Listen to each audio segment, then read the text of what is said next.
from Genesis 15. And so we're going way back, all the way to the beginning of the story in Genesis 15, 1 through 12, and then 17 through 18. And we're reading about the beginnings of the beautiful story of Abraham.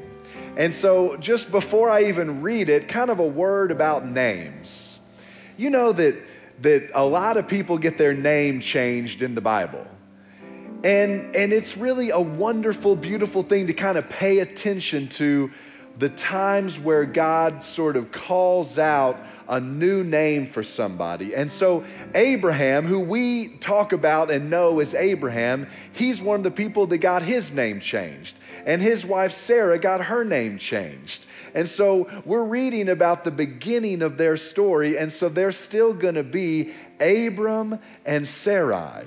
And you know, my New Testament professor, Carl Plank, would be upset that I'm not saying Abram, you know, but we're in Nashville and we don't want to be distracting, so we'll talk about Abram and Sarai. So you'll hear them spoken about today in the word from Genesis 15, but just know we're talking about Abraham, and we're talking about Sarah, and we're talking about a godly couple who God changed their name to represent some of the newness that God was doing. And I know some of us have done that in times of life. You may have changed your name or felt a new part of your name kind of taking ownership over you that just kind of was a way of remembering the way that God's doing something new. So Genesis 15. After these things, the word of the Lord came to Abram in a vision. Do not be afraid, Abram, I am your shield. Your reward shall be very great. But Abram said, O Lord God, what will you give me? For I continue childless, and the heir of my house is Eliezer of Damascus. And Abram said, you've given me no offspring, and so a slave born in my house is to be my heir. But the word of the Lord came to him, this man shall not be your heir. No one but your very own issue shall be your heir. He brought him outside and said, look toward heaven and count the stars, if you're able to count them. Then he said to him, so shall your descendants be. And he believed the Lord, and the Lord reckoned it to him as righteousness. Then he said to him, I am the Lord who brought you from Ur of the Chaldeans to give you this land to possess. But he said, O Lord God, how am I to know that I shall possess it?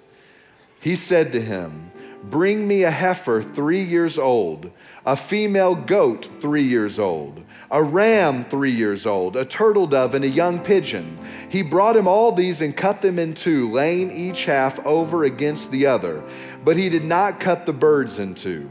And when the birds of prey came down on the carcasses, Abram drove them away. We'll go back to that. I know that's weird. As the sun was going down, I just wanted to make sure y'all were still with me. As the sun was going down, a deep sleep fell upon Abram, and a deep and terrifying darkness descended upon him. When the sun had gone down and it was dark, a smoking fire pot and a flaming torch passed between these pieces. On that day, the Lord made a covenant with Abram, saying, to your descendants I give this land, from the river of Egypt to the great river, the river Euphrates. This is the word of the Lord. Thanks be to God. I told y'all we were going way back.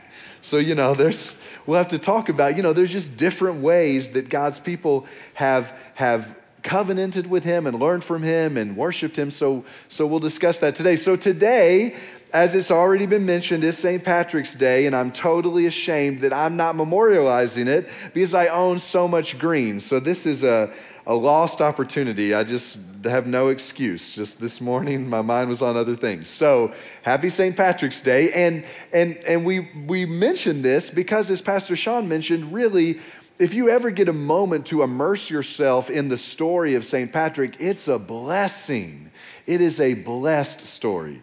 Pastor Dan and I had the chance to go a couple of years ago to Ireland to work with one of the churches that's a monthly missions partner of this church, Discovery Church in Galway. We had a wonderful time kind of following the trail of Patrick and learning about him and just seeing what a beautiful story it is, the story of how the gospel came to the country of Ireland. So that's a wonderful thing just to highlight and for you to just kind of, have some good Wikipedia time later this afternoon. So today we're talking about the story in Genesis about Abraham. And many of us were introduced to Abraham very early. Father Abraham had many sons. Many sons had Father Abraham. I'm one of them, and so are you. So, yeah, y'all are good. Oh man, somebody sounds like they know verse 2 up there.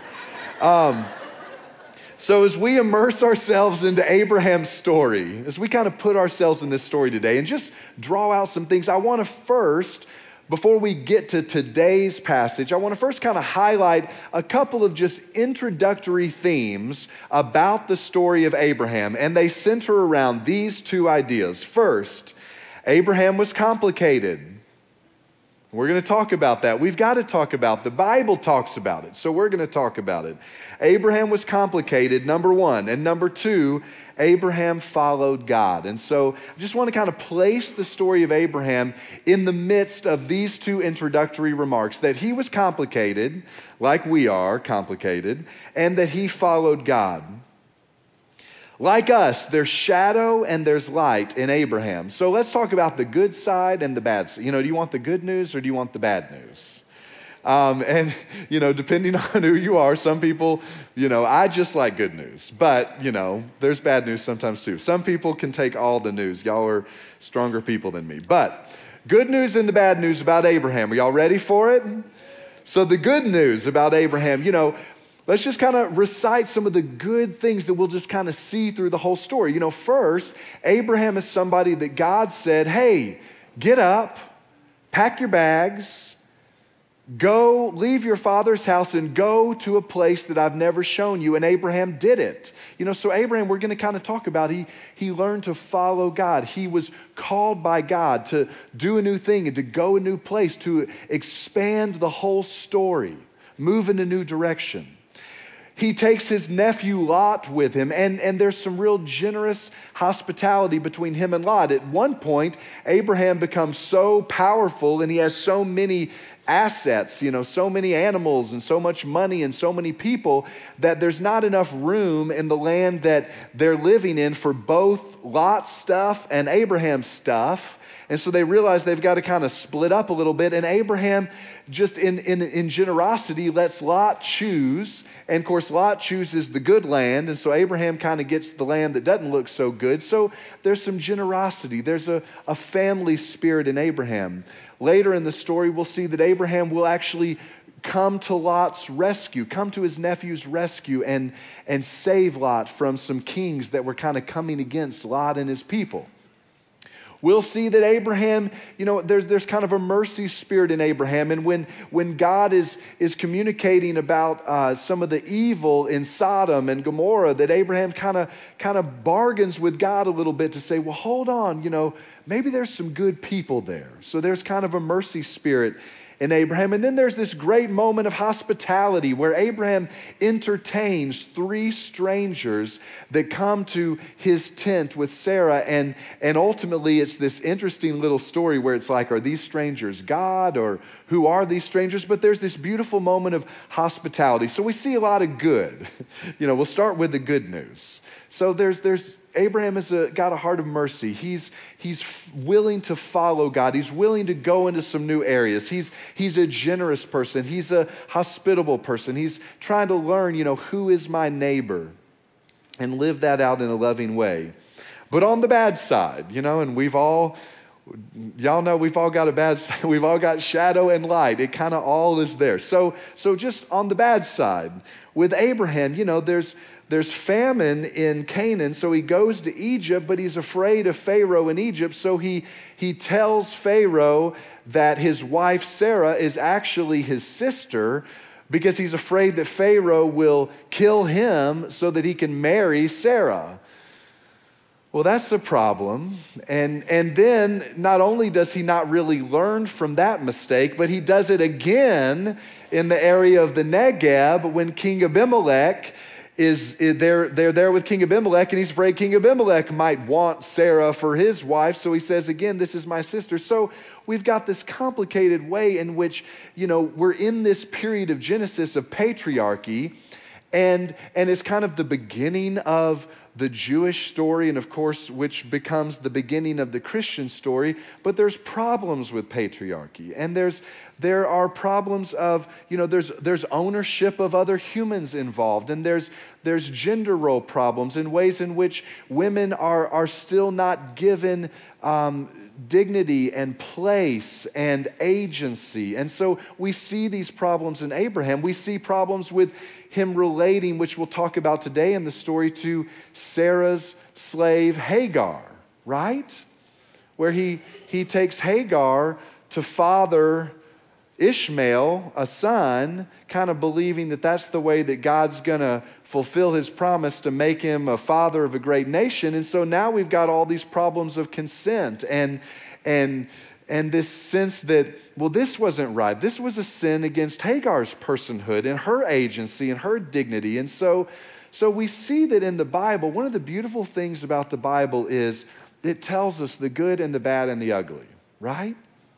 It tells us the whole story. It doesn't just tell us the good part of the story. It doesn't just tell us the heroic part of the story. It doesn't just paint Abraham as a kind of Sunday school hero, because he isn't. He's complicated, like we're complicated. And the story of Genesis and the story of the whole Scripture kind of reminds us that not only is the Bible a story about faith and a story about how God is relating and covenanting with humans, but it's also just a story about civilization and a story about how people are learning how to relate to one another in better ways. And so we see in early parts of it that we don't get it very well. And then we see later, okay, some things are going to start to get better, but then some things today are still not great. We're still learning. Civilization still marches forward. We're still learning how to treat one another, how to love our neighbor well, how to give dignity and place and agency to other humans.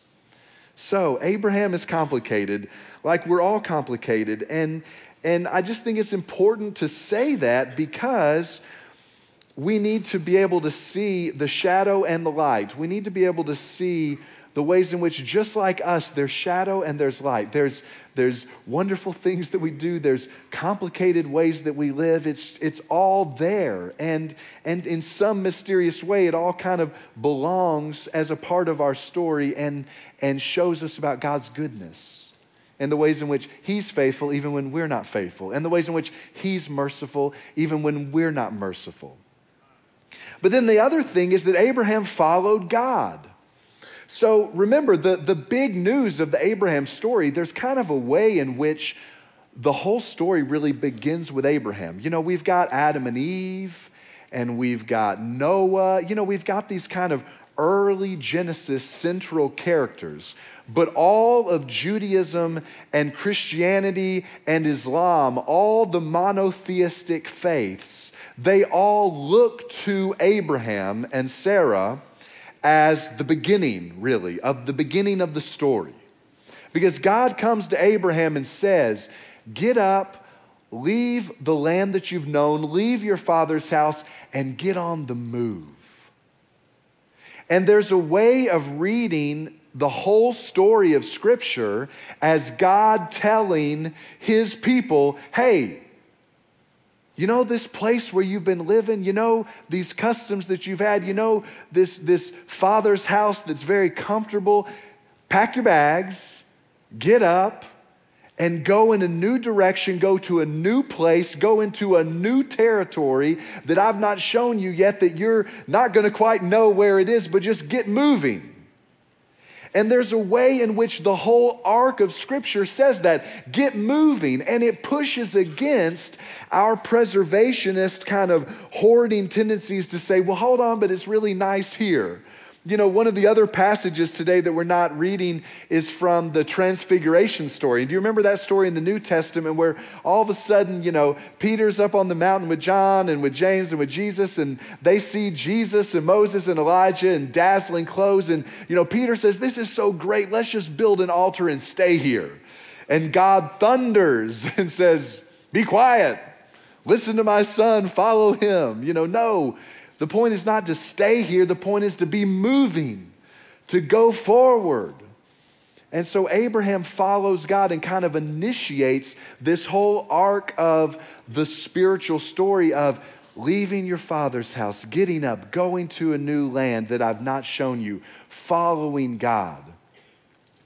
You remember when Jesus comes, he just talks to fishermen and he talks to farmers and he talks to tax collectors and he says, hey, pack your bags. I got a new place that I'm going to show you. Let's get on the move. Let's get on the move. So Abraham followed God. And it's interesting, you know, just in thinking about this week, have you ever noticed that in the New Testament, particularly with Jesus, you know, Jesus doesn't ever ask anybody to worship him. What he asks people to do is to follow him. And the interesting thing is, I think that we sometimes find that it's easier to worship Jesus than it is to follow Jesus, because it's easier to kind of say, okay, let me just worship and adore, than to actually have to figure out what in the world does it mean for me to follow Jesus into loving my enemy and blessing my neighbor and showing mercy and justice and remembering the poor. You know, that's hard stuff. But that was what Jesus asked us to do. So Abraham is our model to say, follow God, follow Jesus. Now on to the passage from today. God promises that Abraham will have descendants as countless as the stars. But Abraham laments in the passage today. He says, but God, how can that be? Right now I'm an old man and I don't have any children. I don't have any issue. You know, when I went to law school, you know, there's a difference between issue and descendants. You know how God says it's going to be your issue. Issue are people that have come from your body. You know, they're your blood. Descendants include people who have been adopted into the family, you know, all those kind of people. So God promises issue, not just descendants to Abraham. And so, but Abraham says, but I don't have any children. You know, right now my heir is going to be this son of a slave of mine, you know, just based on kind of how the customs of the day would have passed on wealth. And God says, no, you are going to have issue. You are going to have children. You are going to have descendants. And God covenants with Abraham. That weird kind of passage in today where there's all these animals kind of cut in two. That's just a way in ancient times that people would covenant with one another. That these animals would be cut in two, and whoever passed through the center of the animals was the person making the promise, making the covenant. So in this passage today, there's a flame, there's a fire that passes through the middle of these two halves of the animals, and that fire is God. And so God is promising, is covenanting with Abraham to do it. But the crazy thing, because Abraham's just like us, is that right after this passage, right after this promise, right after this covenant, that it's not going to be this other person in your household that's not related to you that's going to inherit everything. It's going to be your issue. Right after that is the story where Abraham says, well, it doesn't seem like God's doing this very quickly, so maybe he kind of wants me to do something about it. Maybe I should just kind of get to it. So, let me think. Well, I guess the best way to kind of make sure this promise of God is fulfilled is, Sarah, what if your slave, Hagar, who is younger and can still have children, what if I sleep with her? And what if she has a child? And because of the property laws of the day, we're able to claim that as our child. Right after God had just said, it's going to be your issue. No. It's not going to be this other person in your household. It's going to be your child. But Abraham wasn't able to trust it. So right away, the next passage, if you keep reading in Genesis after where we stopped today, you're going to get to that story of Hagar, which causes all sorts of problems. And causes all sorts of trouble and all sorts of ways in which this is a great kind of sin that really has lasting and damaging consequences, where now there's going to be later, some jealousy between Hagar and Sarah, and some sense of their communities broken. And there's going to be some broken community between this son that Hagar bears and a son later that Sarah will bear. And there's just all this kind of sin against personhood and dignity. And it's a problem because Abraham didn't trust God's covenant. And of course, we don't trust God's covenant much either. So we're not trying to beat up on Abraham. He's, we're just like him, right? I mean, we wrestle with these same things. So Abraham didn't want to wait. He didn't trust that God was working in the waiting. Do we always trust that God's working in the waiting? I don't like to wait. Do y'all like to wait? No way. Nobody likes to wait. And so Abraham didn't like to wait, just like we don't like to wait. He didn't trust that God was working in the waiting. He felt, okay, listen to this. He felt like we all feel, if we're honest, that if anything good is going to happen around here, it's going to be because we made it happen. I mean, really, let's just be honest. Don't we pretty much go through our lives thinking, if anything's going to happen around here, if any good program's going to happen in this church, if we're ever going to get anybody from this neighborhood to come here, if we're ever going to fix all the problems that we have, it's probably going to be because we got to work. And Parker Palmer, who is a Quaker Christian that I love, that lives out on the West Coast, he calls this functional atheism. And he says the church is rampant with it. Do you see that? Functional atheism is like, yes, we worship God, we believe in God, we celebrate God, we go to church, we have churches, but actually behind the scene, at the core of the core, we kind of feel like if anything good's going to happen, it's probably going to be because we made it happen. And how is that different from not really believing that God will be true to his covenants and God will follow through on his promises and God will do what he said he will do? And so Abraham falls, like us, into that trap of functional atheism to make it happen. But what a mess. He didn't want to wait. He didn't want to trust. He didn't want to hold out.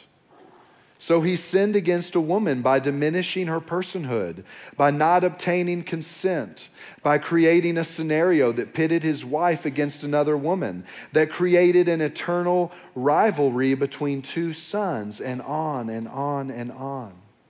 All because he didn't want to wait. All because he didn't know how to wait. All because he wasn't sure if he really should wait. So several weeks ago, I was in Dallas for a couple of days, and I was having a meeting with several friends to talk about some planning kind of things, some things, for a year or two away, just kind of one of those big picture kind of planning type of meetings. And so we were, how you do in those moments where you kind of get excited and one thing, one idea leads to another idea leads to another idea. And well, what about this? Well, then we could also do this. And before you know it, you got this whole big whiteboard or piece of paper filled with this huge, big, wonderful, grand dream and design. And so my friend Joe, who is a Methodist minister, but before he was a Methodist minister, he was a Vincentian Roman Catholic priest. And so he's just kind of one of these holy people, because it's like when he was 13, you guys, he moved away to seminary, didn't come home for 9 years. So when he was 13, he was just practicing these rhythms that lots of us are trying to catch up to, learn and to figure out. But so we turn to Joe because he's been quiet this whole time. He hasn't said a word. And I mean, y'all, we've, by the end of it all, we've of course taken over the world. We've got this whole whiteboard filled with ideas. And so Joe's wife turns to Joe and says, Joe, what do we want to know what you think. What do you think about all this? And he said, well, we haven't prayed about it all yet. And of course we're thinking, yes, Joe, thank you. But Joe said, my whole life, he said, I'm 68 or 69. He said, my whole life, the principle that has meant the most to me in the Christian life has been holy delay. Holy delay. He said, I've just learned through the school of hard knocks, like we all learn from. Does anybody else learn from the school of hard knocks?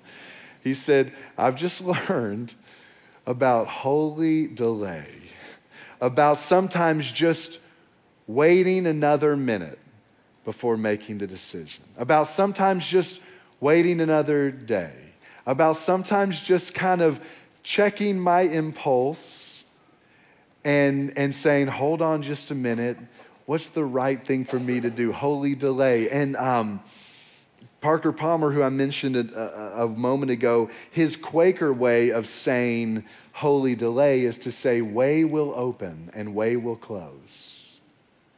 And in life, the spiritual life is not so much about going and pushing doors open and grabbing things up and taking things and storming the gates. The Christian life is a lot about paying attention to the ways that God opens and the ways that God closes, following those things, walking in those ways. Holy delay, patience. Remember, that's a fruit of the Spirit, patience. That's one of our least favorite. We like to talk about love and joy and peace, but patience. Way will open, way will close. Those are all ways of saying that we have to learn how to wait.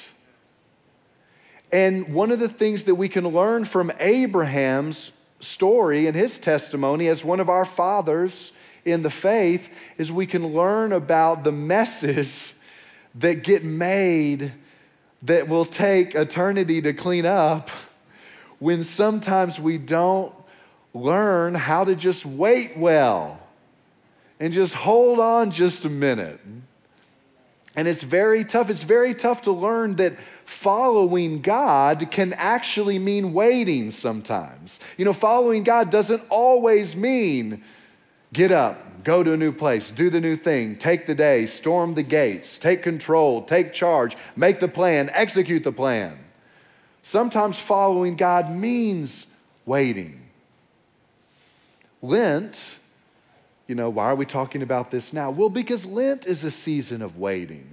If you're wondering, what's Lent about? Why should we worry about Lent? Do we need to worry about Lent? Well, Lent is just about kind of saying, what if we just practiced waiting for a minute? What if we just kind of did a little bit less, ate a little bit less, moved forward a little bit less? Sabbath is about waiting. All of these rhythms are rhythms of saying, can we practice waiting so that we'll learn how to wait well, so that when God makes a promise to us or God says something to us or God invites us to do something, we'll know how to wait on Him to bring it to pass, and we won't go grab it up for ourselves and make a big mistake and make a big mess of the things. And let me also just say, because God's so good, I don't want this to be like a scary sermon. God still gave Abraham and Sarah a son. You know what I mean? Like, here's the beauty. We're talking about God's goodness. God is so merciful. He's so good. He's so gracious. He's so loving. He gave Abraham and Sarah a son even though they didn't want to wait, even though they made a mess of it, even though they didn't trust Him. He still blessed them. That's how God works. God is so good. He's so good. So the whole plan's not getting screwed up. The whole plan didn't get messed up. The whole plan didn't, we still had the family of Israel. We still had Christianity and all that, but there were consequences. There were very serious consequences, specifically to some very special individual people, to Hagar and to Ishmael and to their children and to their families and to Sarah. And there's some very specific consequences. So we just have to be honest about that and own that when we don't wait well. Doesn't necessarily mean that God's fallen off his throne and the whole arc of history is never going to get back to what God wanted it to be. God's faithful. God's merciful. He gives us chance after chance after chance after chance. But when we don't wait well, we create so many problems for ourselves. We create so many messes. We create so many problems, so many issues. So Lent is a season of waiting. Ooh, I'm running out of time. It's an intentional period of waiting. It's a time where we don't take matters into our own hands and charge forward. And family talk, shut the doors. This church is in a season of waiting, right? We've been, since last March, we've been talking about, we're in this season of preparation for a new senior pastor. And so we've been waiting for a year. And sometimes that feels like 2 days, and sometimes that feels like 200 years, right? Feels like both sometimes. And we're in this season of waiting, and every one of us in this season has been tempted to think, let's just figure it out. Let's just do it. Let's just get on with it. Let's just kind of, let's just get together and have a meeting and make the plan and execute the plan. And the discerning committee has been so good to they've heard that from us. They've heard that from the, and they've been good to say, well, hold on, we're waiting. We're trying to wait well. They've done a really good job of waiting well, but it's taken a lot of work, hadn't it, Sheridan? Amen. Because the saints of God didn't want them always to wait well, And we've said, come on, let's do it. Let's take matters into our hands. Let's figure it out. Let's make a plan. But can we learn from Abraham's story about how to wait, about how to trust for a minute that God has got this? And to ask, what if the waiting is not because, we couldn't have what we were going to have, or so what if the waiting is about us, about preparing us? What if the waiting is actually about, we'll get there when you're ready for it? What if the waiting is for our good, our pruning, our discipleship? And we hate that, but what if all the waiting in our life, all the things we're waiting on, what would it do if you just looked at your life and you thought, all the promises that I feel like haven't come to be, all the dreams that I'm waiting on, all the things that I'm hoping for, could we also ask the question, okay, what's happening to me during this season of waiting, could it be that there is some unseen work of God that's happening? I think it could be. And I think that's how most of God, and I don't think the point of it all is that then one day God shows you, it's a big, nice package you get to open, and you get to see exactly what God was doing in you during the waiting, and it's wonderful, and we can just tell the story and write a great book. No, the work of God mostly goes unseen. The work of God is mostly not our business. It's God's business.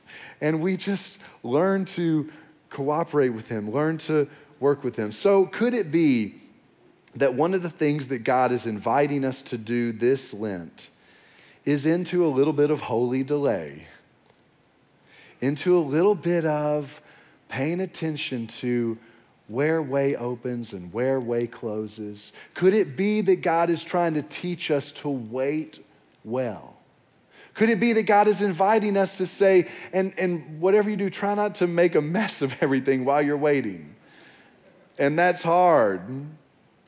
And also saying, and you're going to make a mess of everything while you're waiting, and I'm still going to be good, but let's just try not to make such a mess of everything. Waiting well, that's one of our invitations in Lent. Will you stand with me?